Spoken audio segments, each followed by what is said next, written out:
వ్రాయబడిన పత్రిక 6వ అధ్యాయం.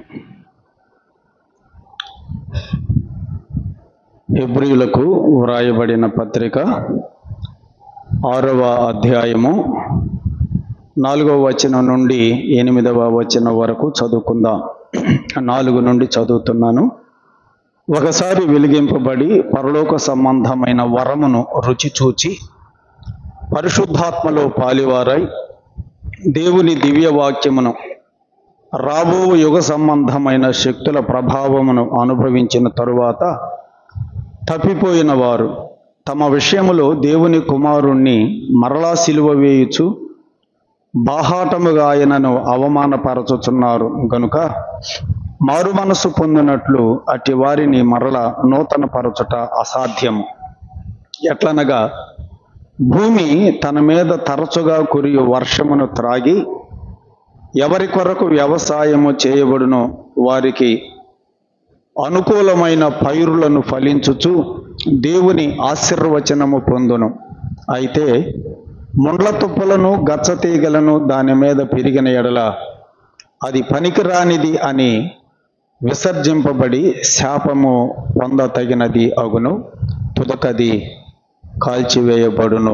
చదవబడిన లేఖన భాగాన్ని దేవుడే తన ఆత్మ ద్వారా దీవించి చేరువచ్చిన సంఘమంతటికి ఆశీర్వాదకరంగా చేయునుగాక. ప్రభువునందు ప్రియులారా, హెబ్రీ పత్రిక 6వ అధ్యాయములో మనం 4 నుండి చదివిన వచనాలు 8 వచనాల్లో పౌలు ఒక సత్యాన్ని వ్రాస్తున్నాడు. ఏంటంటే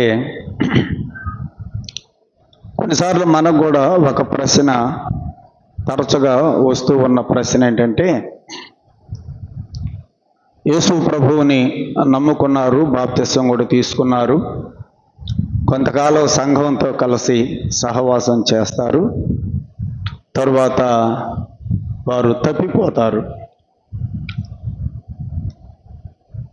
తప్పిపోయినటువంటి వారు ఇక అలాగే లోకంలోనే ఉంటారు, మరలా దేవుని దగ్గరికి ఎక్కడ రారు, అలాగే ఉండి చచ్చిపోతారు. అలాంటి వాళ్ళు పరలోకం వెళ్తారా, నరకానికి వెళ్తారా అని కొన్నిసార్లు కొంతమంది ప్రశ్నలు అడుగుతూ ఉంటారు. దానికి కరెక్ట్గా మనం సమాధానం చెప్పలేం, కానీ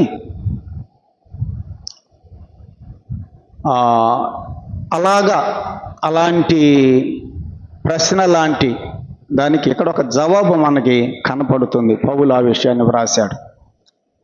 ఒకసారి వెలిగింపబడి అన్నాడు పౌలు. చూడండి 4వ వచనం. ఒకసారి వెలిగించబడ్డాడు ఒక వ్యక్తి, లేకపోతే సహోదరుడు కావచ్చు, సహోదరి కావచ్చు. ఒకసారి వెలిగించబడి పరలోక సంబంధమైన వరమును రుచి చూచి పరిశుద్ధాత్మలో పాలివారై దేవుని దివ్య వాక్యమును రాబో యుగ సంబంధమైన శక్తుల ప్రభావమును అనుభవించి తరువాత తప్పిపోయిన వారు. ఇవన్నీ జరిగాయి. తర్వాత ఏమైపోయారట? వాళ్ళు తప్పిపోయారట. అంటే మళ్ళీ లోకంలోకి వెళ్ళిపోయారు, దేవుణ్ణి వదిలిపెట్టేశారు. మరి అలాంటి వారి పరిస్థితి ఏంటి అని కొన్నిసార్లు మనం అడుగుతూ ఉంటాం. ఒకసారి వెలిగించబడ్డారు, వెలిగించబడిన తర్వాత పరసంబంధమైన వరమును కూడా రుచి చూచారు, పరిశుద్ధాత్మలో కూడా పాలివారు అయ్యారట, దేవుని దివ్య వాక్యము అనుభవించారు, ఆ వాక్యము యొక్క ప్రభావమును కూడా వారు అనుభవించారు. ఇవన్నీ జరిగాయి. తరువాత వారు తప్పిపోతే మరి వారి సంగతి ఏంటి? పౌలు రాస్తాడు, అలాంటి వారు తమ విషయములో దేవుని కుమారుడైన యేసు ప్రభువుని మరలా ఏం చేస్తున్నట్ట? వాళ్ళు మరలా సిలువ వేస్తున్నారు. ఒకసారి మన పాప కొరకు యేసు ప్రభు సిలువలో చనిపోయాడు, మనమే సిలువ వేసాం యేసు ప్రభువుని.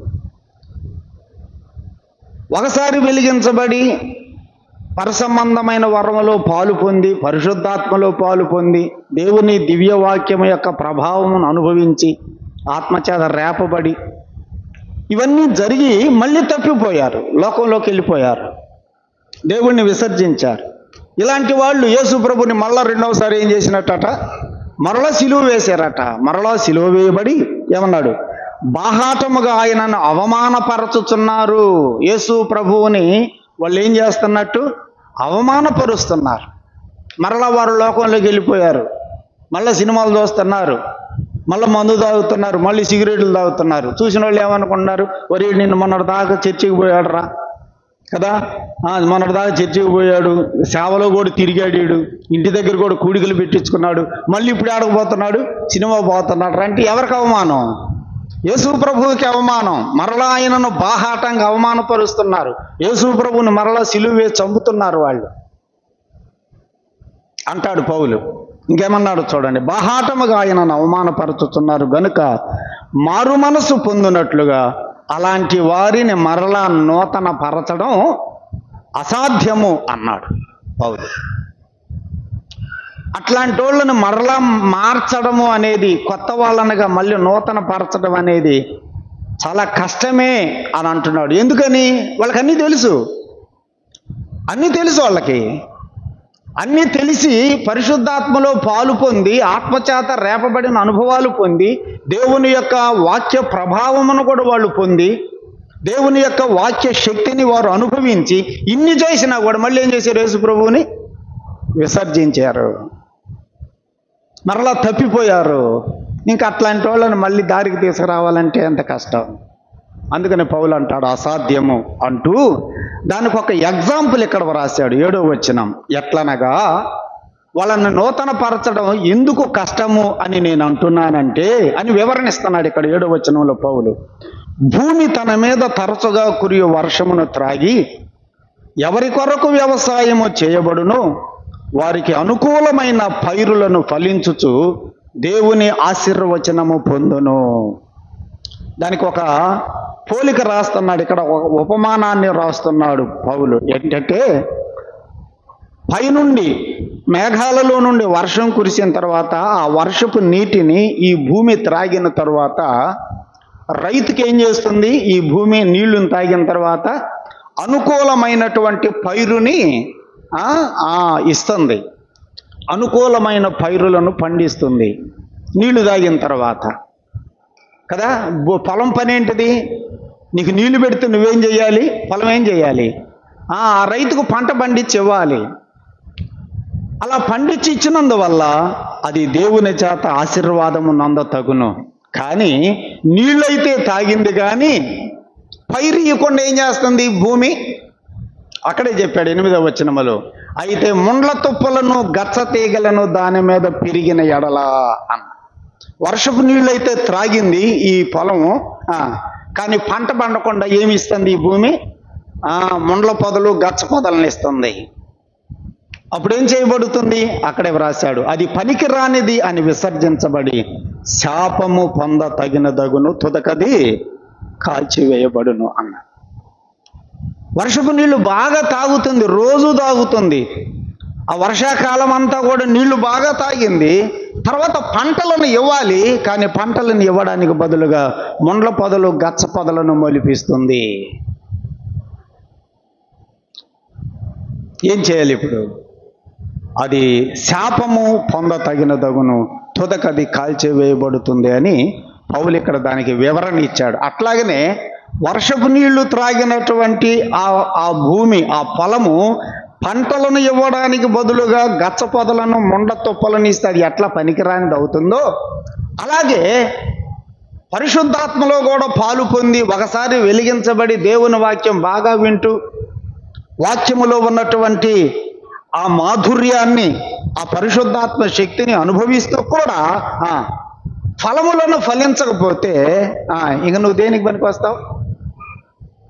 నిన్ను మార్చడం అసాధ్యము అంటాడు పౌలు. అది ఈ మధ్యాహ్న కాలం ఈ విషయాన్ని మన మేలు కొరకై మనము ఆలోచన చేద్దాం. సహోదరులారా, సహోదరులారా, ఇది చాలా ప్రాముఖ్యమైనటువంటి సత్యం అని మనం గమనించాలి.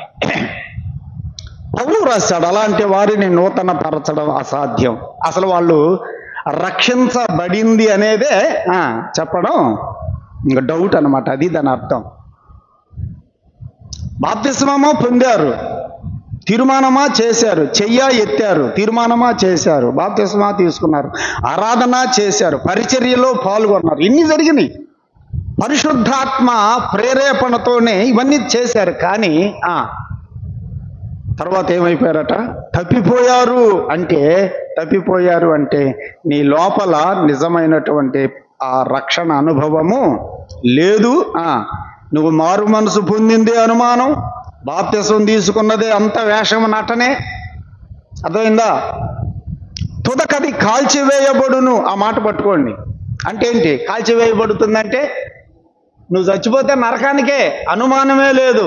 బాప్తిసం తీసుకున్నాం కదా, ఆరాధన చేశాం కదా, డౌటే, అంత నటనే. ఇస్కరియోతు యోధ పరలోకం పోయాడా, నరకానికి పోయాడా? నరకానికి వెళ్ళాడు. బాప్తిసం తీసుకున్నాడు, తీసుకోలేదా? అందరి చేత అపోస్తులను పిలిపించుకున్నాడా లేదా? 12 మంది అపోస్తులతో ఇద్దరిద్దరిని పంపినప్పుడు ఈయన కూడా సేవకి వెళ్ళాడా, వెళ్ళలేదా? దయ్యాలు ఎల్లగొట్టాడు లిస్టులో ఈడు కూడా ఉన్నాడా లేడా? ఉన్నాడు. మరి చచ్చిపోయి పరలోకం ఎందుకు పోవాలా? అట్లాగే గ్యారంటీ లేదు. వాక్యం వింటున్న సోదరుడా, అమ్మ సోదరి, గుర్తుపెట్టుకో, నేను బాప్తిసం తీసుకున్నాను కదా, ఆరాధన చేస్తున్నాను కదా, చచ్చిపోతే నేను పరలోకం వెళ్తున్నాను అనుకుంటున్నాము. నూతన పరచడం అసాధ్యం, తుదకది కాల్చివేయబడునని లేఖనం కూడా సెలవిస్తుంది.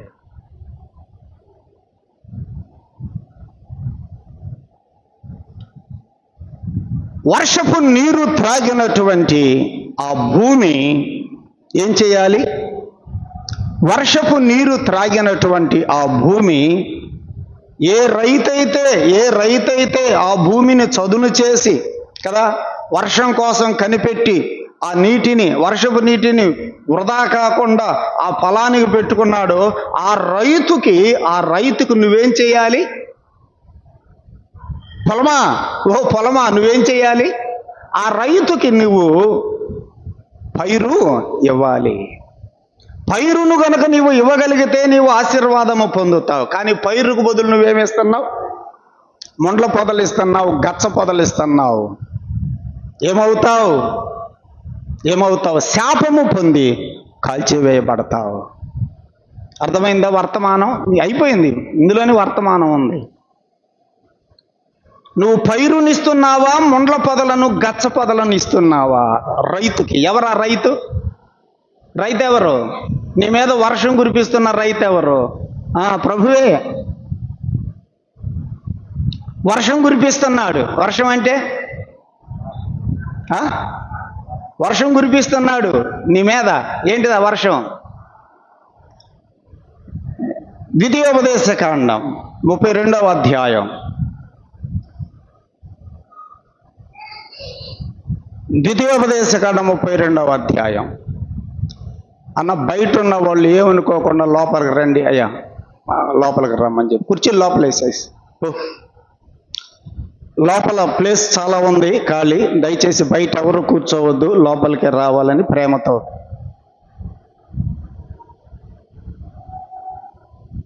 ఎందుకంటే బయట వాక్యం సరిగా అర్థం కాదు. 32వ అధ్యాయం చూడండి, ద్వితీయోపదేశకాండం 2వ వచనం. నా ఉపదేశము వానవలే కురియును అన్నాడు. ఇప్పుడు చెప్పండి, వాన ఏంటి? వాన అంటే ఏంటి? ఉపదేశము, దేవుని యొక్క ఉపదేశమే. నా ఉపదేశం అన్నాడు, నాది కాదు. నా ఉపదేశం అంటే ఎవరి ఉపదేశం? దేవుని ఉపదేశం, యేసు ప్రభు యొక్క ఉపదేశం.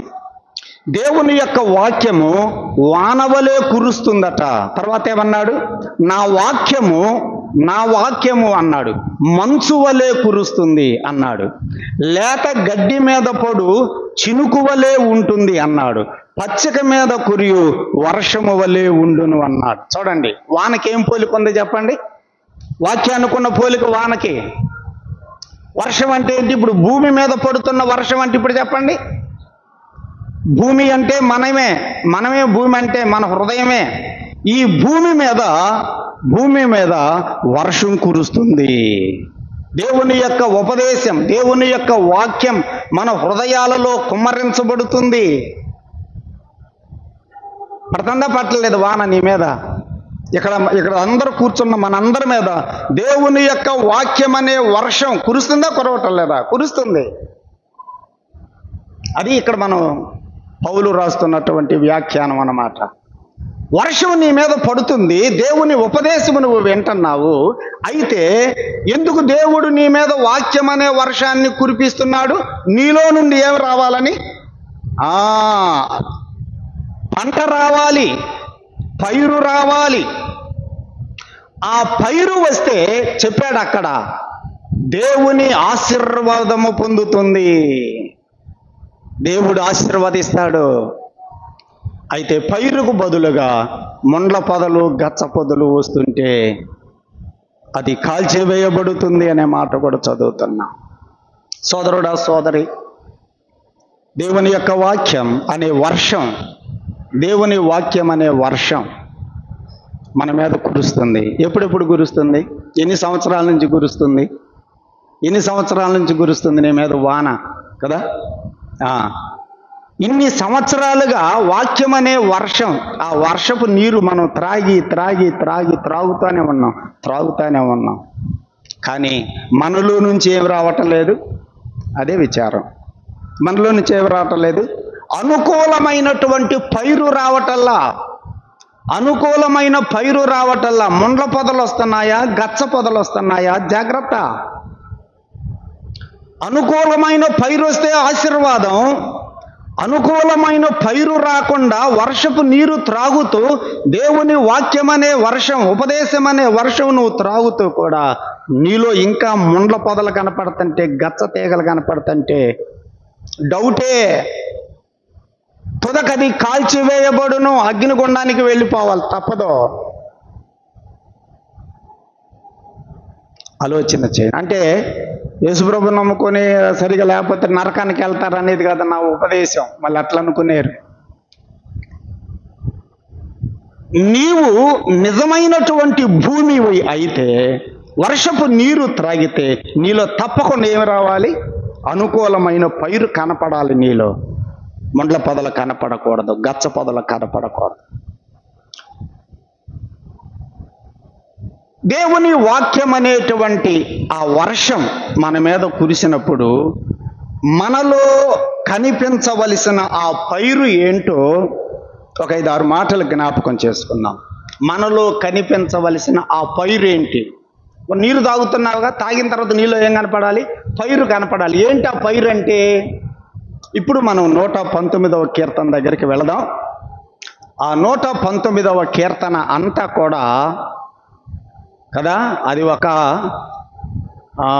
వర్షపు నీరు. వర్షం కురిసిన తర్వాత ఆ వర్షపు నీరు ఏమవుతుంది? ప్రవహిస్తుంది కదా. 176 చరణాలు ఉన్నటువంటి పెద్ద కీర్తన. బైబిల్లో 119వ కీర్తన చాలా పెద్దది. ఇదంతా కూడా వాక్యాన్ని గురించే, ధర్మశాస్త్రము, ఆయన కట్టడలు, ఆయన ఆజ్ఞలు, ఆయన ఉపదేశాలు, ఆయన విధులను గురించి వ్రాయబడిన కీర్తన. ఈ కీర్తనలో మనం ఆ పైరేంటో జ్ఞాపకం చేసుకుందాం. ఒక 5-6 మాటలు మనం జ్ఞాపకం చేసుకుందాం. వర్షము నీ మీద కురుస్తుంది, త్రాగుతున్నావు. నీలో కనపడవలసిన మొదటి పైరేంటో చూడండి. 119వ కీర్తన 9వ చరణం మొదటిది. యవనస్తులు దేని చేత తమ నడతను శుద్ధిపరచుకుందురు? నీ వాక్యమును బట్టి దానిని జాగ్రత్తగా చూచుకొనుట చేతనే కదా. వాక్యము నీ మీద కురిసిన తరువాత, ఆ వాక్యం అనే వర్షాన్ని నువ్వు త్రాగిన తరువాత నీలో ఏం పైరు రావాలి? ముందు ఇక్కడ మనం చదివిన వచనంలో ఏమి రావాలి? యవనస్తులు అని ఉంది. కానీ యవనస్తులైనా, నడి వయసు వాళ్ళైనా, ముసలోళ్ళైనా, ఎవరైనా సరే వారి నడత శుద్ధి కావాలి అంటే దేని చేత శుద్ధి అవుతుంది? ఇప్పుడు చెప్పండి. వాక్యం అనే వర్షం నీ మీద కురిసిన తరువాత నీలో ఏం కనపడాలి? ఏ శుద్ధి? దంత శుద్ధి కాదు. పళ్ళు శుద్ధి చేసుకుంటాం పేస్ట్ వేసుకొని, ఆ శుద్ధి కాదు. సబ్బు వేసుకొని బాగా రుద్దుకుంటాం, ఒంటి శుద్ధి, అది కాదు. సరుపు పెట్టుకొని బట్టలు ఉతుక్కుంటాం, కంఫర్ట్ కూడా పెడుతున్నారు. బట్టలు శుద్ధి కాదు. ఏ శుద్ధి? ఏ శుద్ధి కనపడాలి? వాక్యం అనే వర్షం నీ మీద కురిసిన తర్వాత, నువ్వు త్రాగిన తర్వాత నీలో కనపడవలసిన పైరు ఏంటిదంటే నడత శుద్ధి. అది కనపడాలి. అది వాక్యము నీ మీద కురుస్తుంది, వాక్యం అనే వర్షం నీ మీద పడుతుంది, ఆ నీరు నువ్వు త్రాగుతున్నావు. త్రాగిన తర్వాత మనలో ఏం కనపడాలంటాడు? నడత శుద్ధి కనపడాలి. అది కనపడకపోతే డౌటే. అది యవనస్తులు దేని చేత తమ నడతను శుద్ధిపరుచుకుందరు? యవనస్తులే కాదు, ఆడ యవనస్తులు ఉన్నానని చెప్పి ఆ వాక్యం వాళ్ళకి మనం అన్వయించకూడదు. ఏ వయసు వారైనా ప్రవర్తన శుద్ధి కావాలి అంటే, ప్రవర్తన శుద్ధి కావాలంటే దేని చేత శుద్ధి అవుతుంది? వాక్యము ద్వారా. మరి ఇప్పుడు చెప్పండి, దేవుని వాక్యం మనం వింటున్నాం కదా, ఎన్నో సంవత్సరాల నుంచి వింటున్నాం కదా, బయట నుండి స్పెషల్ స్పీకర్స్ను కూడా పిలిపించుకొని వాక్యం వింటున్నాం కదా, సంవత్సరానికి ఒకసారి మీటింగులు పెట్టుకొని రోజుకి ఎన్ని వర్తమానాలు? రోజుకి మీటింగులు పెడితే ఉదయం 3, మధ్యాహ్నం 2, రాత్రికి 2, 7 వర్తమానాలు వింటున్నాం కదా. శుద్ధి ఏది? అది కనపడకపోతే ఇప్పుడు చెప్పండి, నీలో అనుకూలమైన పైరు కనపడకపోతే, ఆ నడతలో శుద్ధి అనేది కనపడకపోతే, ఇంకా నీలో మొండ్ల పొదలు, గచ్చ పొదలు, అలా పాత ప్రవర్తనే కనపడతంటే ఏం చేయాలి? అది ఇప్పుడు పౌలు రాస్తున్న విషయం. భూమి వర్షపు నీటిని త్రాగిన తరువాత అనుకూలమైనటువంటి పైరు ఫలించిన అది ఆశీర్వాదమునందు తగును. కానీ అది ముండ్ల పొదలను, గచ్చ తీగలను మొలిపిస్తూ ఉంటే అది శాపము పొంది తుదకది కాల్చివేయబడును అని వాక్యములు మనం చదువుతున్నాం. సోదరుడా, సోదరి, వాక్యం అనే వర్షం త్రాగుతున్న మన నడుత శుద్ధి కనపడుతుందా? వాక్యము నీ మీద కురుస్తూ ఉండగా, వాక్యాన్ని నువ్వు వింటూ ఉండగా, నీ వాక్యము నీ హృదయంలో పడుతూ ఉండగా నీలో ఏం కనపడాలి? నాలో ఏం కనపడాలి? అది ప్రవర్తనలో శుద్ధి కనపడాలి. నీ ప్రవర్తనలో శుద్ధి కనపడుతుందా? ప్రవర్తనలో శుద్ధి కనపడుతుందా? ఆలోచన చేయాలి. మన ప్రవర్తన, మన నడత చాలా ప్రాముఖ్యం, చాలా ప్రాముఖ్యం. అన్నిటికంటే ముఖ్యమైనది ప్రవర్తనే. పాట ముఖ్యం కాదు, ప్రసంగం ముఖ్యం కాదు, పరిచర్య ముఖ్యం కాదు, కానుకలు ముఖ్యం కాదు. ఏది ముఖ్యం చెప్పండి? ప్రవర్తన ప్రాముఖ్యం. ప్రవర్తన లేని ప్రసంగం, ప్రవర్తన లేని పాట, ప్రవర్తన లేని పరిచర్య, ప్రవర్తన లేని అర్పణ, ఇవన్నీ వేస్ట్. ప్రవర్తన ప్రాముఖ్యం. యవ్వనస్తులు, నడివయసు వారైనా, వృద్ధులైనా దేని చేత నీ ప్రవర్తన శుద్ధి అవుతుంది? వాక్యము చేత. మరి ఇంతకాలము నేను వాక్యం వింటున్నా కూడా, ఇంతకాలము వాక్యము మనము చదువుతున్నా కూడా, అనేక మంది దైవ సేవకుల బోధలు వింటున్నా కూడా మన ప్రవర్తనలో మార్పు కనపడకపోతే ఏం ఉపయోగం? ఏదో పెద్దవాళ్ళు అంటారు కదా, బూడిదలో పోసిన పన్నీరు కదా, పన్నీరుని తీసుకెళ్ళి ఎక్కడ పోసేసారు? బూడిద పాలైపోతే ఏం ఉపయోగం? వాక్యం అంతా ఇటు పోతుంది. వాక్యం యొక్క ఫలమేది? ఇంకా ముండ్ల పొదలు, గచ్చ తీగలే కనపడతా ఉంటే ఇక దేనికి మనం? కనుక సహోదరుడా, సహోదరి, దేవుని వాక్యమును మనము వింటూ ఉండగా మన ప్రవర్తనలో మార్పు కనపడితేనే నీవు ఆశీర్వాదము నొందుతావు. ప్రవర్తనలో ప్రాముఖ్యమైన మార్పు మనలో కనపడాలి. రూతు గ్రంథంలో కదా మనకి రూతుని బోయజు వివాహం చేసుకోవడానికి కారణం ఏంటిది చెప్పండి? ఆయన అన్నాడు రూతుతోటి, ఏం చెప్పాడు? మునుపటి ప్రవర్తన కంటే నీ వెనకటి ప్రవర్తన మరి ఎక్కువైనది అంటాడు. ప్రవర్తన ఏమైందట? రూతు ప్రవర్తన ఎక్కువైనది అంటే ఆమె ప్రవర్తన రోజు రోజుకి ఏమవుతుంది? షైన్ అవుతుంది. మనం కూడా సంవత్సరాలు గడిచే కొద్ది ఏం కావాలి చెప్పండి? ఆ వచనం చదువుదాం. ఋతు గ్రంథం ఎక్కువ అనే పదం కోసం నేను మీకు చూపించాలని.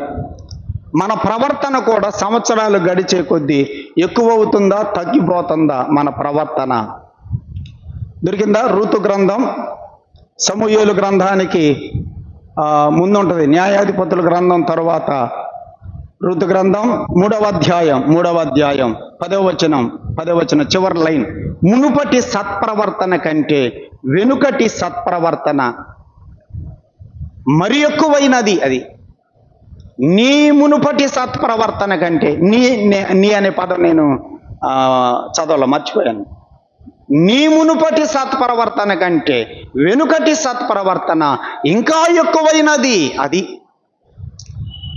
సంవత్సరాలు గడిచే కొద్దీ మన ప్రవర్తన ఏమవ్వాలంటే మార్పు చెందుతూ ఎక్కువ అవుతూ ఉండాలి. గత సంవత్సరంలో ఏయో లోటుపాట్లు జరిగాయి, ఈ సంవత్సరంలో ఇక కనపడకూడదు.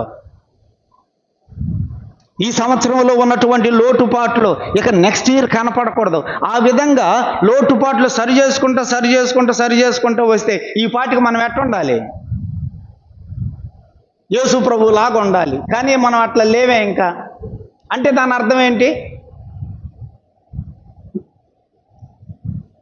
ఆలోచన చేయని ప్రియులారా, ఇన్ని సంవత్సరాలుగా మనం వాక్యం వింటున్నాం, ప్రసంగాలు వింటున్నాం, కానీ మన ప్రవర్తనలో మార్పు ఉన్నదా? ఇంకా మనము క్షమించుకోలేకపోతున్నామంటే, ఇంకా సహించుకోలేకపోతున్నామంటే, ఇంకా ఓర్చుకోలేకపోతున్నామంటే, ఇంకా ప్రేమ చూపించలేకపోతున్నామంటే మన ప్రవర్తన ఏమైనట్టు చెప్పండి? మార్పు వచ్చినట్ట, ఇంకా మారినట్ట? ఇంకా ఇది భూమి వర్షమును నీటిని త్రాగిన తరువాత అనుకూలమైనటువంటి పైరు ఫలించాలి. ఆ వాక్యం అనే వర్షమును నీవు గనక త్రాగితే నీలో కనపడవలసిన పైరు ఏంటంటే నీ ప్రవర్తన శుద్ధి కావాలి. అది వాక్యము ద్వారానే నడత శుద్ధి అయ్యేది. నీ నడత శుద్ధి కాలేదంటే వాక్యం ఏమైనట్టు? వాక్యం ఎటుపోతుంది?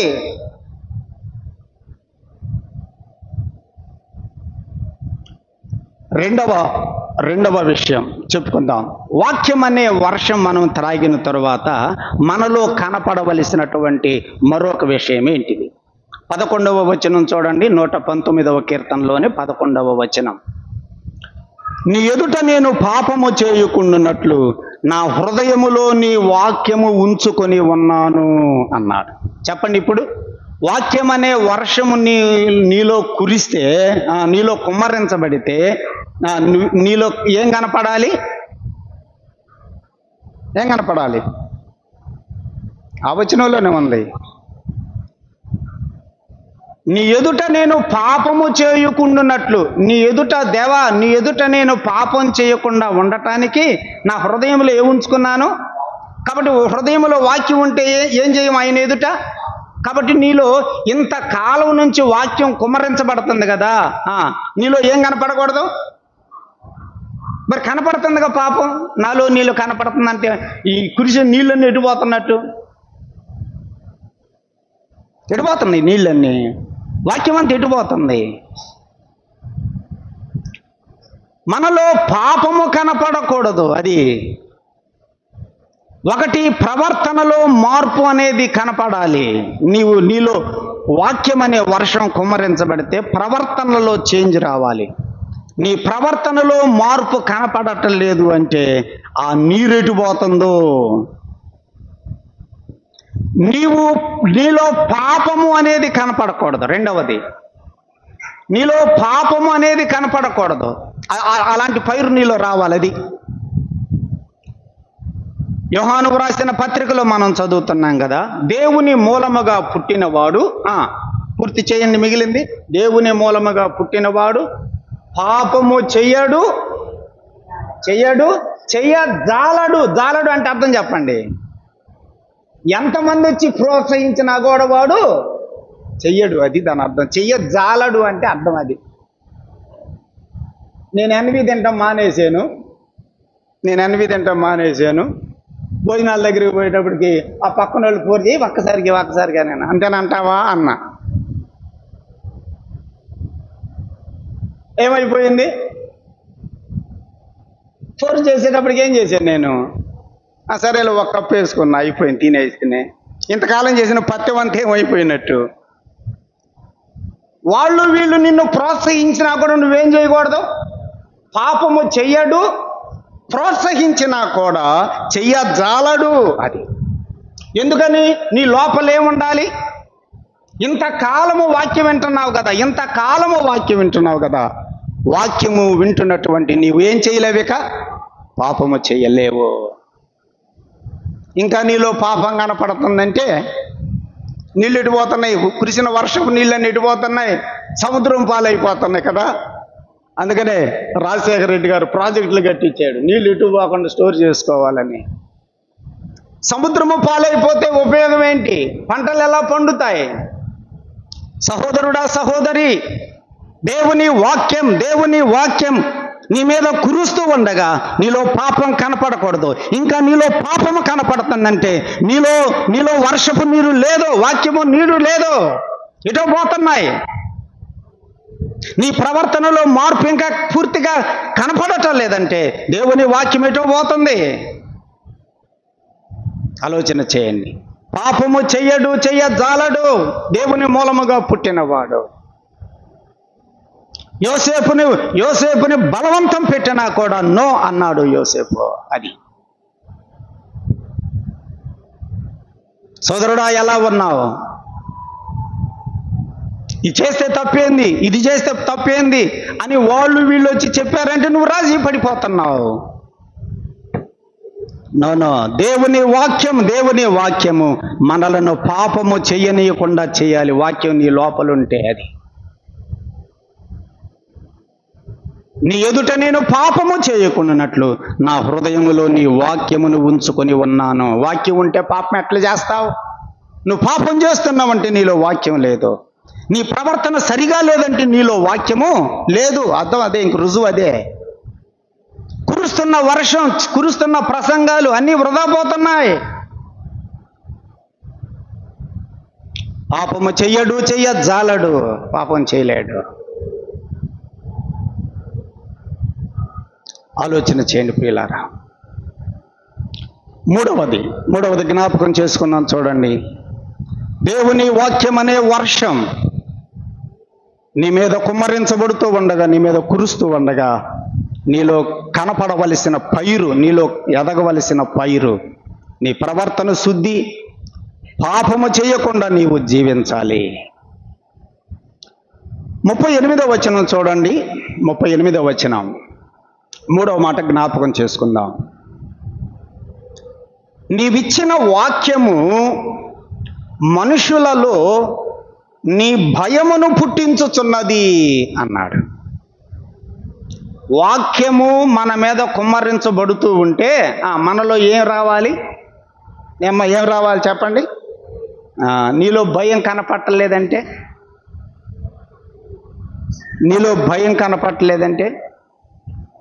వాక్యం లేదు అంటే భయపడుతున్నావా?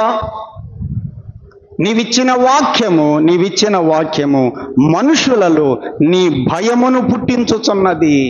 దేవుని వాక్యము మన హృదయాలలో భయాన్ని కలుగు చేస్తుంది. ఎక్కడ రాసి పెట్టుకున్నాం మనం ఆ మాట? ఈ స్టిక్కర్ అదే కదా. ఈ రెఫరెన్స్ ఎందుకు రాసి పెట్టుకున్నామంటే దేవుని వాక్యానికి భయపడతామని. ఊరక రాసి చెప్పుకుంటున్నామే కానీ ఏం కనపట్టలేదు చెప్పండి? భయం లేదు, దేవుని భయం లేదు. భయపడుతున్నామా? దేవుని వాక్యమునకు భయపడుతున్నావా? దేవుని వాక్యము చదువుతున్నప్పుడు, వింటున్నప్పుడు నీలో భయము కనపడుతుందా? భయము కలుగుతుందా? ఏ భయము చెప్పండి? భయం అంటే ఏంటి? అయ్యో, నేను ఆ వాక్య ప్రకారంగా నా జీవితము లేదే అనే ఆ భయం. అది నేను అలా లేనప్పుడు క్రీస్తు న్యాయపీఠం ఎదుట నేను ఎట్లా నిలబడాలా?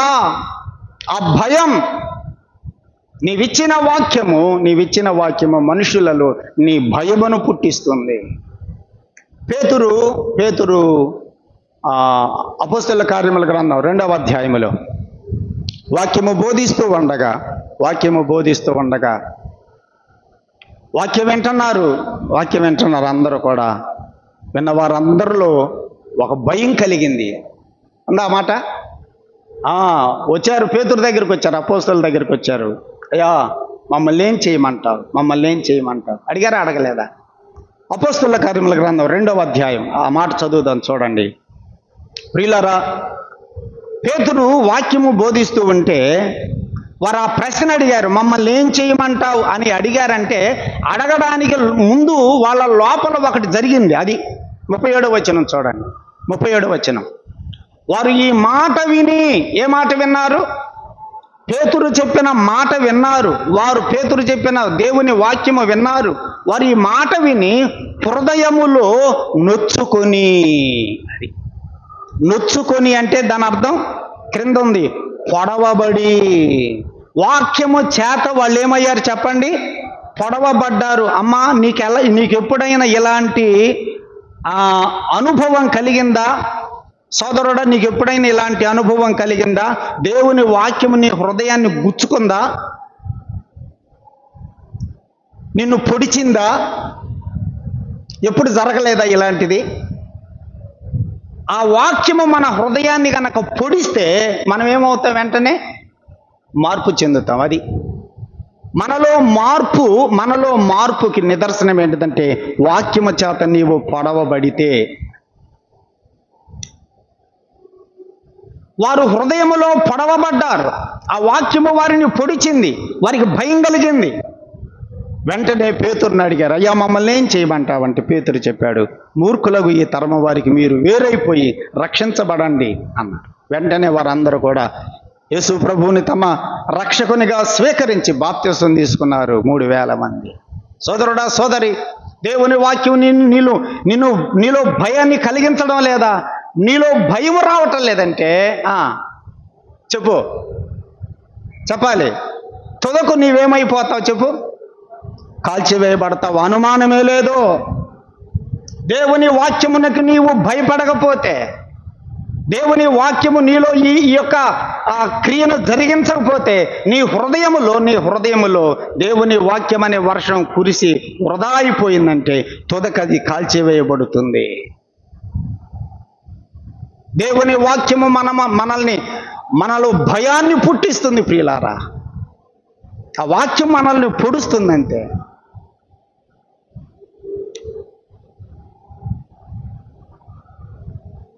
వెంటనే మనము మారిపోతాం. అది అయ్యో ఈ వాక్యము ప్రకారంగా నేను లేను కదా, నిజమే కదా అని వెంటనే మనము పశ్చాత్తాపడి ఒక తీర్మానం వెంటనే చేసుకుంటాం, నెక్స్ట్ టైం నుంచి నేను ఇలా ఉండకూడదు అని. సోదరుడా, సోదరి, దేవుని వాక్యము నీలో భయం పుట్టించటం లేదా? లూకాసు వార్త 24వ అధ్యాయములో ఎమ్మాయి అనే గ్రామానికి 2 వ్యక్తులు నడుచుకుంటూ వెళ్తున్నారు యెరూషలేము నుంచి. వారిద్దరితో పాటు యేసు ప్రభు కూడా మార్గంలో కలిశాడు. కలిసిన తర్వాత యేసు ప్రభు అడిగాడు వాళ్ళని, మీరిద్దరు ఏంది మాట్లాడుకుంటూ పోతున్నారు? ఇందాక నుంచి ఏం మాట్లాడుకుంటున్నారు అని అడిగాడు. నీకు ఇంకా తెలియలేదా మేమేం మాట్లాడుకుంటున్నామో? ఇదేందయ్యా, 3 రోజుల క్రితమే కదా నజరేయుడైన యేసుని సిలువ వేసి అంత ఘోరంగా చంపేశారు. ఏ నోట విన్నా, ఏ రోడ్డు మీద కూర్చున్నా కూడా ఈ చర్చే జరుగుతుంది, నీకు తెలియదా అని యేసు ప్రభువుని అడిగారు. యేసు ప్రభువుతో చెప్పాడు. అప్పుడు యేసు ప్రభువు వారితో సంభాషణ చేసుకుంటూ 25వ వచనం చూడండి. అవివేకులారా, ప్రవక్తలు చెప్పిన మాటలన్నిటినీ నమ్మని మందమతులారా, క్రీస్తు ఎలాగో శ్రమపడి తన మహిమలో ప్రవేశించుట అగత్యం కదా అని వారితో చెప్పాను. ఏందయ్యా, ఆయన ఎవరు ఎత్తుకుని పోయారని అంటున్నారు? ఆయన లేచి పరలోకానికి ఆరోహణుడై వెళ్ళిపోతాడు కదా, తిరిగి పునరుద్ధానుడు అవుతాడు కదా, లేఖనాల్లో ఉన్నాయి కదా. మీరేంది యేసు ప్రభువుని ఎవరు ఎత్తుకొని పోయారని మీరు దిగులు పడుతున్నారేంటి? మీకు వాక్యం తెలియదా అని ప్రభు వారికి లేఖనాలను గురించి బోధించాడు. 27వ వచనం, మోషేయు సమస్త ప్రవక్తలను మొదలుకొని లేఖనములన్నిటిలో తనను గురించిన వచ్చిన భావములను వారికి తెలియజేశాను. చెప్పాడు యేసు ప్రభు వివరంగా వారికి. వాళ్ళకి ఆ మాటలు విన్నప్పుడు నిజమే కదా, యేసు ప్రభుని చంపినా కూడా ఆయన 3వ రోజు లేపబడతాడు కదా, ఆయన పునరుద్ధానుడయ్యాడే, ఎవరు ఎత్తుకుని పోలేదు యేసు ప్రభుని అనుకుంటూ, అయ్యా నువ్వు భలే వాక్యం చెబుతున్నావు, రా ఈరోజు రాత్రికి మా ఇంట్లో నువ్వు ఉండు అని వాళ్ళని ఇంట్లోకి తీసుకొని పోయి యేసు ప్రభుని ఒక రొట్టి ఇచ్చారు. యేసు ప్రభు వాళ్ళకి గుర్తుపట్టారు యేసు ప్రభుని. తర్వాత అదంతా జరిగింది. ఆయన వెంటనే అదృశ్యుడైపోయాడు. 32వ వచనం ఇప్పుడు చూడండి, మనకు అవసరమైన మాట అది. అప్పుడు వారు ఆయన త్రోవలో మనతో మాట్లాడుచూ ఉండగా, లేఖనములు ఆయన మనకు బోధపరుచుచూ ఉండగా, మన హృదయము మనలో మండుచుండలేదా అని ఒకనితో ఒకడు చెప్పుకొనిరి. త్రోవలో యేసు ప్రభు వీరిద్దరికి లేఖనాలను గురించి మాట్లాడుతుంటే ఏం జరిగిందంటే వీళ్ళిద్దరు హృదయంలో మంట మండింది. అది దేవుని వాక్యము నీ హృదయాన్ని మండించాలి, నీ హృదయాన్ని పొడవాలి, నీలో భయాన్ని కలుగు చేయాలి. ఇది నీలో కలగడం లేదు అంటే డౌట్ కేసు, అది దాని అర్థం. అనుమానమే లేదు. మా చర్చికి ఎంతమంది వస్తున్నారో మనం గొప్ప చెప్పుకోవటం కాదు. ఇంతమందిలో వాక్యమునకు ఎవరు భయపడుతున్నారు అది ముఖ్యం. వస్తున్నారు, వింటున్నారు, వెళ్ళిపోతున్నారు, ఏమోపయోగం నీ వల్ల? దేవుని వాక్యము నీలో, ఈ పైరును నీలో ఫలించనీయకపోతే వృధా. ప్రవర్తనలో శుద్ధి కనపడాలి. దేవుని ఎదుట పాపం చేయడానికి నువ్వు సాహసం చేయవు, భయపడతావు. దేవుని వాక్యము నీలో రెండవసారి ఈ పని చేస్తే అయ్యో నా దేవుడు నన్ను ఒప్పుకోడు అనే భయాన్ని నీలో కలుగు చేస్తుంది. 3 మాటలు నేను జ్ఞాపకం చేశా. ఉన్నాయా నీలో ఇలాంటి అనుభవాలు?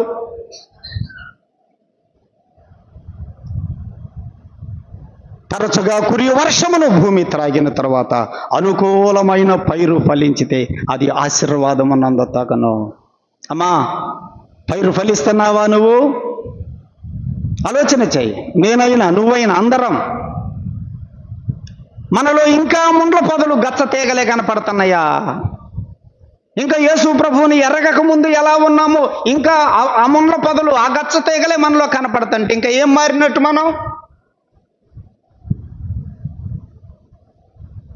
దేవుని భయం, ఆయన మనతో మాట్లాడుచూ ఉండగా మన హృదయాలు మండుచుండలేదా? నువ్వు నిజంగా బైబుల్ చదువుతుంటే, ఇంటి దగ్గర కూర్చొని బైబుల్ చదువుతుంటే నీ హృదయం ఏమవుతుంది? ఆయన నీతో వాక్యం ద్వారా మాట్లాడుతుంటే మండిస్తుంది.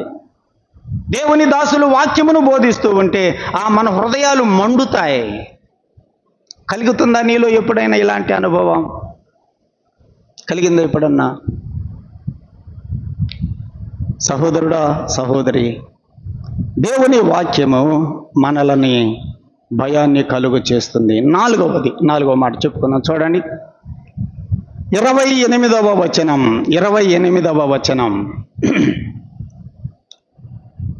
నీ వాక్యము చేత నన్ను స్థిరపరచుము. నీ వాక్యము చేత నన్ను స్థిరపరచుము. వాక్యము నిన్నేం చేస్తుంది? ఇన్ని సంవత్సరాలుగా వాక్యం వింటున్నావు కదా నువ్వు, వాక్యం నీ మీద కురుస్తుంది కదా, నీలో ఏం కనపడాలి? స్థిరత కనపడాలి. కానీ మనం ఇంకా ఎట్లా ఉన్నాం? అస్థిరులంగా ఉన్నాం కదా. మనలో ఇంకా స్థిరత రాలేదు, అస్థిరులంగా ఉంటున్నామా? ఇంకా ఎప్పుడు మనం స్థిరపడతాం? మనం ఇంకా ఎప్పుడు స్థిరపడతాం? గాలి కొడితే పడిపోతండే ఇల్లు, చిన్న వాన కురిస్తే ఇల్లు పడిపోతండే. చెప్పాడు యేసు ప్రభు, నా మాట విని వాటి చొప్పున చేయు ప్రతివాడు బండ మీద తన ఇల్లు కట్టుకునే బుద్ధిమంతుని పోలి ఉండును. ఏమేమి వచ్చినాయి? ఆ ఇంటి మీదకి గాలి కొట్టింది, వాన వచ్చింది, తుఫాన్ వచ్చింది, ఎన్నెన్నో వచ్చినాయి, సునామీ కూడా వచ్చింది. అయినా ఏం కాల? ఎందుకని దాని పునాది బండ మీద వేయబడింది కనుక అది ఎట్లా ఉంది? స్థిరంగా ఉంది. అది స్థిరంగా ఉంది. ఇంకొక ఇంటిని గురించి కూడా ప్రభువు చెప్పాడు అక్కడే. గాలి కొట్టింది, వాన కురిసింది, తుఫాన్లు వచ్చింది, అన్నీ వచ్చినాయి. ఏమైపోయింది? ఆ ఇల్లు కూలబడిపోయింది. వాళ్ళు వచ్చి ఒక మాట చెబితే నువ్వు టప్పన పడిపోతుంటివే. ఆదివారం ప్రసంగం వింటే మళ్ళీ లేచి నిలబడుతుంటివే. మళ్ళీ ఆడకపోయిన తర్వాత వాళ్ళు వీళ్ళు ఒక మాట చెప్పితే మళ్ళీ టప్పన పడిపోతుంటివే. మళ్ళీ ఆదివారం ప్రసంగం వినగానే మళ్ళీ లేచి నిలబడుతుంటివి. ఇక ఇదే పని. ఆడకపోతే పడిపోతావు, ఎడకొస్తే నిలబడతావు. ఆడకపోతే పడిపోతావు, ఎడకొస్తే నిలబడతావు. ఏది స్థిరత? నీ వాక్యము చేత నన్ను స్థిరపరచు, నన్ను స్థిరపరచు. చాలా మందిలో స్థిరత కనపట్టల్లా. వాళ్ళు వచ్చి వీళ్ళు వచ్చి ఒక మాట చెప్పారంటే అంతేనంటావా అంటాం, వాళ్ళు చెప్పినట్టు చేసేస్తున్నాం. ఏది నీలో స్థిరత? వాళ్ళు చెప్పినట్టు నువ్వు వాడతావా? ప్రభువు చెప్పినట్టు నువ్వు వాడతావా? నీలో స్థిరత ఏది అసలు? నీలో స్థిరత ఉంటే 100 మంది వచ్చి చెప్పినా కూడా నువ్వు తొణకవు. అది ఎంత వర్షం కొడిచినా, ఎంత గాలి కొట్టినా కూడా నువ్వు పడవు. నువ్వు చిన్న గాలిగా పడిపోతున్నావంటే ఏది నీలో స్థిరత? నీ పునాది ఇసుక మీద వేయబడిందేమో. ఆలోచన చేయి. దేవుని వాక్యము విశ్వాసం ఏం చేస్తా చెప్పండి? స్థిరపరుస్తుంది. స్థిరంగా ఉంటావు. నీలో అస్థిరత కనపడిందంటే ఈ కురిసే వర్షం అంతా ఇటు పోతున్నట్టు, ఈ కురిసే వానంతా ఎటు పోతుంది, ఈ వాక్యం అంతా ఎటు పోతుంది. చెప్పండి. వాక్యము మన మీద కురిసినప్పుడు మనలో కనపడవలసిన పైరు ఏంటిది? ఒకటి, ప్రవర్తనలో శుద్ధి కనపడాలి. ప్రవర్తనలో చేంజ్ రావాలి. నీ ప్రవర్తనలో చేంజ్ రావట్లేదంటే ప్రసంగాలన్నీ పోతున్నాయి, అంతే, అనుమానమే లేదు. నీళ్లు నిలకడగా నీలో కనపట్టలా. రెండవది, పాపము చెయ్యవు. అది కూడా కలుపుకుందాం. చెయ్యవు, వాళ్ళు వీళ్ళు వచ్చి ప్రేరేపించినా కూడా జాలవు. మూడవది, దేవుని వాక్యము నీ మీద సమృద్ధిగా కురుస్తుంటే నీలో భయము కలుగుతుంది. భయపడతావు. భయం లేకుండా ప్రవర్తిస్తున్నావు. సోదరుడా, సోదరి, 4వ మాట జ్ఞాపకం చేసుకున్నాం. ఏంటిది? నువ్వు స్థిరంగా ఉంటావు. స్థిరంగా ఉంటావు. దేవుని వాక్యము నిన్ను స్థిరపెడుతుంది. 51వ కీర్తన. 51వ కీర్తన. పడిపోయాడు. ఎవరు? దావీదు పడిపోయాడు కదా. ఒకరోజు మేడ మీద నిద్రలేచి అటు ఇటు తిరుగుతూ ఒక స్త్రీ స్నానం చేస్తూ ఉండగా చూచి పాపం చేశాడు. దేవుడు గద్దించాడు. 51వ కీర్తన వ్రాస్తూ 10వ వచనంలో ఒక మాట వ్రాశాడు. చూడండి, 10వ వచనం.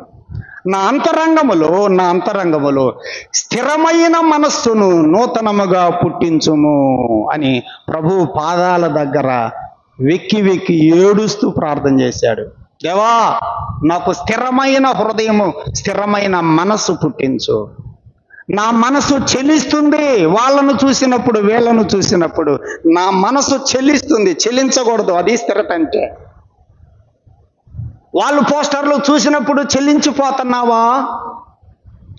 సెల్ ఫోన్లో తిప్పుకోగానే చెల్లించిపోతున్నావా? టీవీ చూడగానే చెల్లించిపోతున్నావా?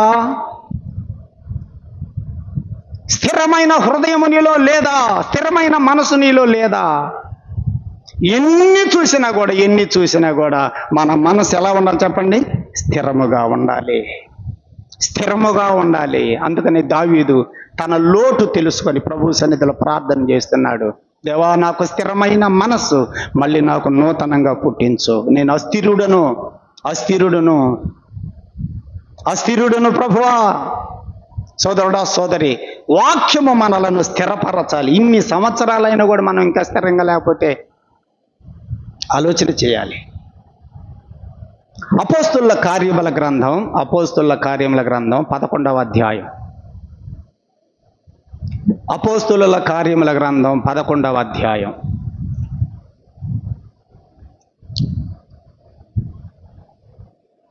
యెరూషలేములో ఉన్న ఆ సంఘములో అపోస్తలులు బర్నబాని అంతియొకయ సంఘానికి పంపించారు. ఈ బర్నబా యెరూషలేము నుండి అంతియొకయ సంఘానికి వచ్చి అక్కడ కొంతకాలం పనిచేశాడు పౌలుని తీసుకొచ్చుకొని.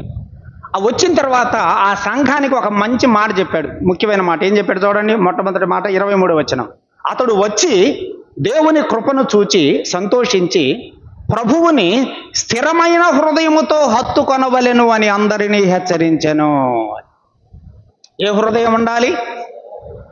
స్థిర హృదయముతో ప్రభువుని హత్తుకోండి, స్థిరంగా ఉండండి.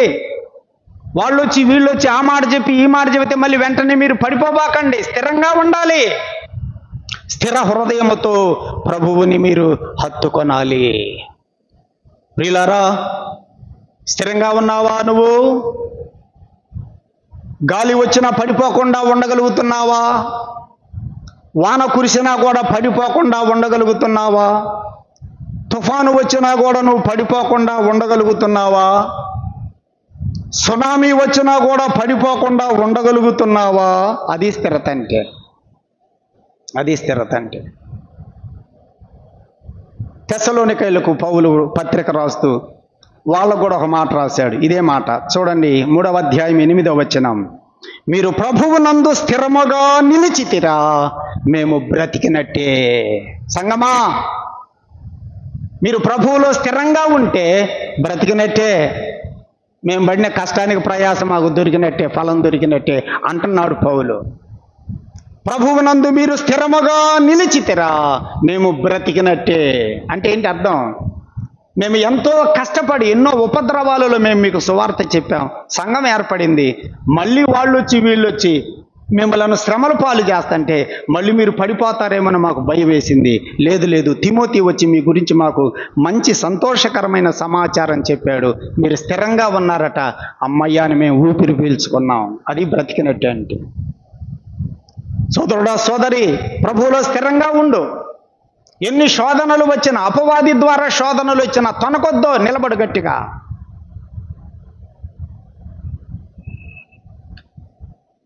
తర్వాత మాట జ్ఞాపకం చేసుకుందాం.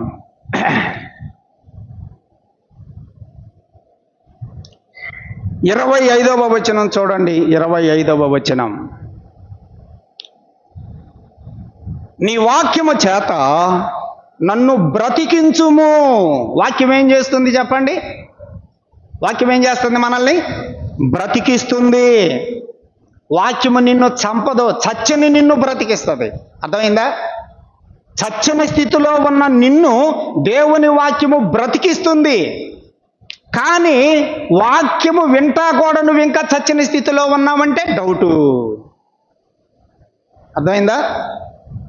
చచ్చిన వాళ్ళని ఏం చేస్తుంది? వాక్యం బ్రతికిస్తుంది. కానీ నువ్వు ఇంకా చచ్చని స్థితిలో ఉంటే ఎట్లా? మనం రాత్రి విజ్ఞాపన కూడికలో కూడా జ్ఞాపకం చేసుకున్నాం కదా. ఎవరు చచ్చిన వాళ్ళు? ఎవరు చచ్చిన స్థితిలో ఉన్నవారు? చచ్చిన స్థితిలో ఉన్నవారు ఎవరు? సుఖమును భోగమును అనుభవించేవారు బ్రతుకుచుండియు చచ్చినట్టే. వాళ్ళకి ఏం కావాలి? సుఖం కావాలి. తర్వాత భోగము, సుఖభోగముల యందు బ్రతుకున్నది. సుఖభోగముల యందు బ్రతుకున్నది. భోగము అంటే లగ్జరీ. అబ్బో వాడు భోగం ఏమిరా అంటారు కదా కొంతమందిని చూసినప్పుడు. అబ్బో ఏం భోగం రా నీదు అంటారు. అంటే ఏంది? లగ్జరీగా కనపడితే ఆ మాట అంటారనమాట. వాళ్ళకి ఏం కావాలంటే సుఖం కావాలి, లగ్జరీ కావాలి. కష్టపడరు. కష్టం అంటే ఇష్టం ఉండదు. చెమట కార్చుకోవటం అంటే ఇష్టం ఉండదు. ఇబ్బందులు పడాలంటే ఇష్టం ఉండదు.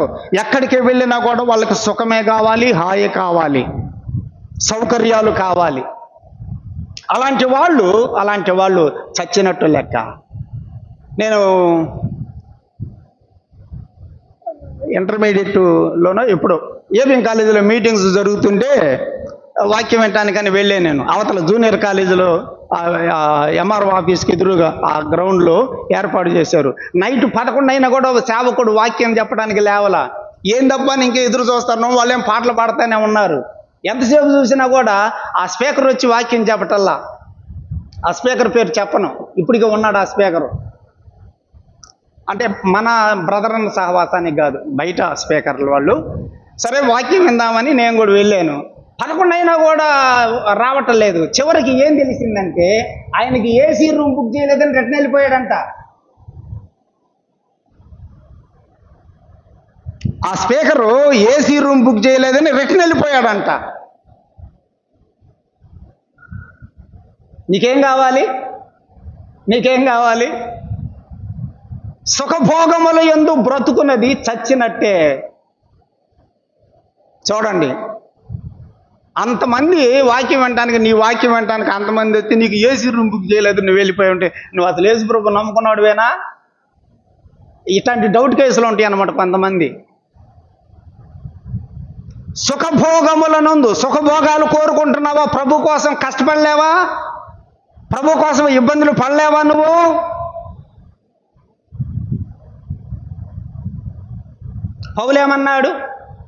పౌలేమన్నాడు? నేను దీన స్థితిలో ఉండ ఎరుగుదును, సంపన్న స్థితిలో ఉండ నేను ఎరుగుదును. ఏ స్థితిలోనైనా నేను సంతృప్తి కలిగి ఉండటానికి నేను నేర్చుకున్నానన్నాడు ఫిలిప్పీ పత్రికలో. అన్ని చోట్ల మనకు ఒకే స్థితిగతులు ఉండవు.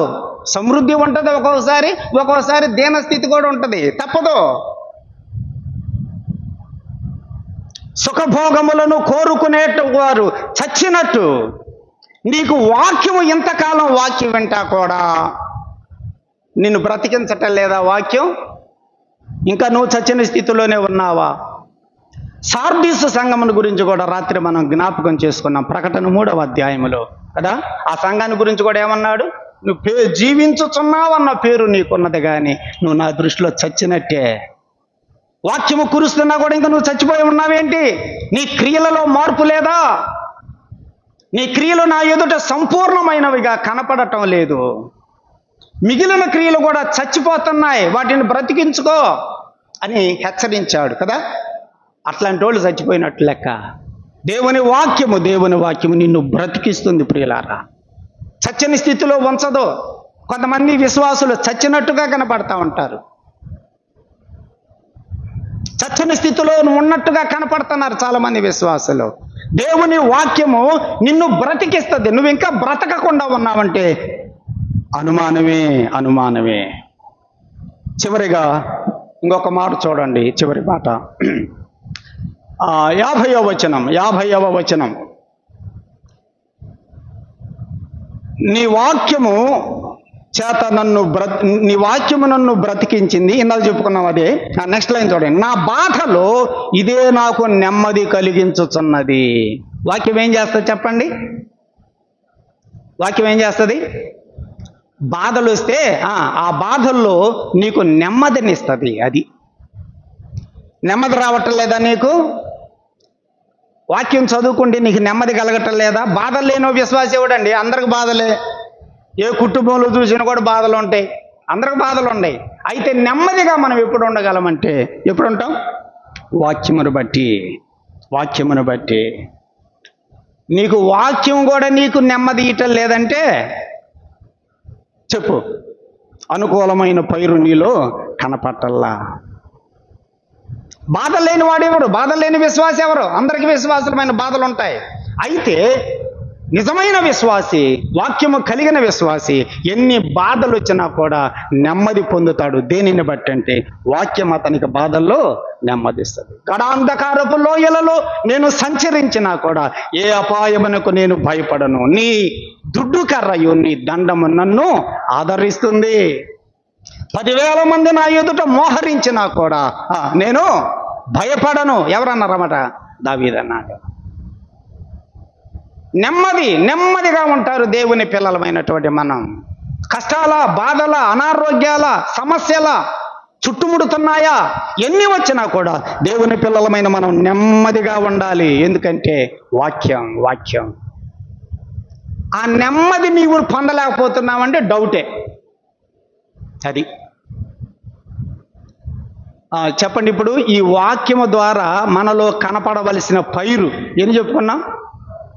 చివరికి ఇంకొక మాట చూడండి, 119వ కీర్తనలో 105వ వచనం చూడండి. 105 చివరి మాట. నీ వాక్యము నా పాదములకు దీపమును, నా త్రోవకు వెలుగునై ఉన్నది. త్రోవ అంటే దారి. నీవు దారిలో నడిచేటప్పుడు గుంటలున్నాయి, అక్కడ అడుగు ఇటేసుకో అని ఎవరు చెబుతారు? ఎవరు చెబుతారు? వాక్యం. నీ వాక్యము నా పాదములకు దీపమును, నా త్రోవకు వెలుగు అన్నాడు. మనము త్రోవలో పోతూ ఉంటే, ఈ చీకటి లోకములో త్రోవలో పోతూ ఉంటే గుంటలున్నాయని, ఎత్తుపల్లాలున్నాయని, ముళ్ళ కంచెలున్నాయని, విష సర్పాలున్నాయని ఎవరు చూపిస్తారు? దేవుని వాక్యం నీకు లైటులాగా నీకు త్రోవ చూపిస్తుంది. అప్పుడు మనం ఈ చీకటి లోకములో జాగ్రత్తగా మనం అడుగులు వేసుకుంటూ వెళ్ళిపోతాం. ఉందా నీలో ఈ అనుభవం? చీకట్లోని పడి ఎట్టంటే అటుబడి గుంటలో పడిపోతున్నావా? ముళ్ళ కంచెల్లో పడిపోతున్నావా? అలా ముళ్ళ కంచెల్లో పడిపోతున్నావంటే, గుంటల్లో పడుతున్నావంటే వాక్యము ఎడిపోతుందో. దేవుని వాక్యము నీ పాదములకు దీపములాగా, నీ త్రోవకు వెలుగులాగా నిన్ను నడిపిస్తుంది. సోదరుడా, సోదరి, ఈ చీకటి లోకములో రోజు ఈ వాక్యపు వెలుగులో నీవు నేను నడవగలుగుతున్నామా? గుంటలు కనపట్టలేదా నీకు? గుంటల్లో ఎట్లా అడుగులేస్తున్నావు? ముళ్ళ కంచెలు కనపట్టలేదా ఈ వాక్యపు వెలుగులో? ముళ్ళల్లో ఎట్ట తిరుగుతున్నావు? రాళ్ళు కనపట్టలేదా? ఎట్ట గుద్దుకుంటున్నావు? వాక్యము వీటన్నిటిని మనకి చూపిస్తుంది. ఎన్ని చెప్పుకున్నాం? ఈ పైరు వాక్యము కురుస్తూ ఉండగా, వాక్యము వర్షం మనలో కురుస్తూ ఉండగా ఈ పైరు మనలో ఫలించాలి. ఇది ఫలిస్తే ఆశీర్వాదం. ఇవేమి కనపడకపోతే తుదకది కాల్చివేయబడును. వాక్యం వింటున్నా కూడా, అమ్మా వాక్యం వింటున్నా, ఇన్ని సంవత్సరాల నుంచి ప్రసంగాలు వింటున్నా, నో చేంజ్ అయితే కష్టమే. నేను చెప్పడం కాదు, వాక్యం చెబుతుంది అది. ప్రార్థన చేద్దాం.